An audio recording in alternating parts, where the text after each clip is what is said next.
Baik, untuk kawan-kawan yang baru beli kereta dan nak pergi kedai pasang dashcam baru, dashcam depan dan belakang, terutamanya kereta hatchback, contoh seperti Perodua, Altiva, Myvi. Bila dia orang pasang dashcam belakang kan, dia akan buka satu getah rubber wire yang sambungkan boot belakang. Bila dia orang buka getah itu, dia pakai screwdriver besi lah.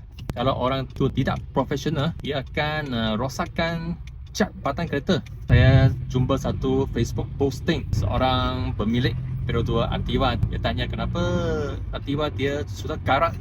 Itu damage spot lah. Karat dia kerana dia ada pasang dashcam di kedai luar. Batang cat itu goyak, air hujan masuk besi body, so dia akan jadi masalah karat. Jadi untuk kawan-kawan yang baru angkat kereta dan pergi pasang dashcam baru, kena hati-hati, terutamanya pasang dashcam depan belakang. Alright, jumpa lagi.